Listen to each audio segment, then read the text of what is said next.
হার পাওয়ার প্রকল্প থেকে যে আপনাদেরকে যে ল্যাপটপগুলো দিয়েছে এই ল্যাপটপগুলোর কনফিগারেশন বা র্যাম রোম ডিটেলসগুলো কিভাবে চেক করবেন, তাই না? তো এটা কিন্তু আপনারা উইন্ডোজ 11 অপারেটিং সিস্টেমে পাচ্ছেন। কারণ আপনাদেরকে যদি আমি একটা জিনিস দেখাই, উইন্ডোজ ওকে, আমি যদি আপনাদেরকে দেখাই উইন্ডোজ 10 লগো দেখেন, বা উইন্ডোজ লগো, এটা হচ্ছে উইন্ডোজ 10 এর লগো। হ্যাঁ, তো আমি যদি উইন্ডোজ 7 এর লগো দিই, এগুলো হচ্ছে উইন্ডোজ 7 এর লগো। হ্যাঁ, আর এটা হচ্ছে উইন্ডোজ 11 এর লগো। এই যে উইন্ডোজ 11 এর লগো। ওকে, তো দেখেন এই লগোটা এখানে মিলছে না? টেস্ট, এটা হচ্ছে আপনাদের স্টার্ট বাটন। স্টার্ট বাটনে গেলে এখানে কিছু ইন্টারফেস দেখতে পাচ্ছেন, অল অ্যাপসে গেলে এখানে অল অ্যাপস আসতেছে, তাই না? তো এই যে দিস পিসির উপরে মাউসের রাইট বাটন প্রেস করে প্রপার্টিসে যাব। আসার পর এখানে দেখবেন এই যে আপনার ডিভাইস নেম ওয়ালটন দেয়া আছে, এটা আপনি নামও দিতে পারবেন।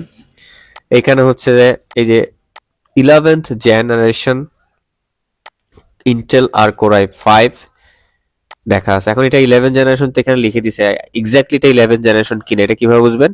কোর i5 এর হাইপেনের পরে এই যে 11 দিয়ে শুরু, এটা যদি 12 হতো তাহলে 12 জেনারেশন, এটা যদি 6 হতো তাহলে 6 জেনারেশন।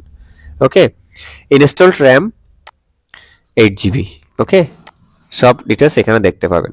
এখন আপনার হার্ড ডিস্ক বা এসএসডি কতটুকু, এটা কিভাবে দেখবেন? আমি যদি আপনাদেরকে একটা জিনিস দেখাই, দেখেন আপনারা কিবোর্ডে কি করবেন, প্রেস করবেন হচ্ছে যে কন্ট্রোল শিফট স্কিপ। এই কন্ট্রোল শিফট স্কিপ একসাথে যখন প্রেস করবেন তখন এই পপ আপ বা উইন্ডোটা আসবে। এখান থেকে আমরা এই অপশনটাতে যাব, পারফরমেন্স অপশনে গেলে দেখবেন যে আপনার প্রসেসর কেমন ইউজ হচ্ছে, যে সিপিইউ সেন্ট্রাল প্রসেসিং ইউনিট বা প্রসেসরটা কিভাবে, এই যে এখানে ডিটেলস দেখাচ্ছে কত গিগাহার্টজের, এটা কিভাবে ইউজ হচ্ছে এখানে দেখাচ্ছে। মেমোরি, এটা হচ্ছে আপনার 8 GB যে মেমোরিটা আছে তার ডিটেলস। এই যে ডিস্ক এসএসডি দেখতে পাচ্ছেন, এসএসডি কত দেখাচ্ছে, 477 GB। দ্যাট মিনস এটা 512 GB।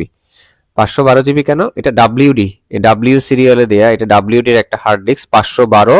এই যে এখানে দেখাচ্ছে 512 এসএসডি। এটাই আপনাদের হার্ড ডিস্ক, এটাই আপনাদের এসএসডি। এখানে হচ্ছে আপনার স্টোরেজ ডিভাইস এটা।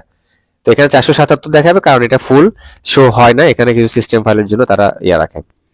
এটা হচ্ছে আপনার ওয়াইফাই কানেক্টর, এটা হচ্ছে আপনার এই যে ইন্টেল আর আইআরএসআর যে আপনার ল্যাপটপের উপরে স্টিকার আছে, এটা হচ্ছে আপনার সেই গ্রাফিক্সটা। এটা কয় জিবি গ্রাফিক্স? এই যে 3.9 GB গ্রাফিক্স। ঠিক আছে, দ্যাট মিনস আপনাদের এই ল্যাপটপটা বেশ ভালো কনফিগারেশনের, এটা দিয়ে আপনারা ভালো হাই কনফিগারেশনের কাজ করতে পারবেন, সুন্দরভাবে করতে পারবেন। কেমন? ঠিক আছে, তাহলে এইভাবে আপনারা আপনাদের কনফিগারেশনটাও চেক করে নিতে পারেন। ধন্যবাদ।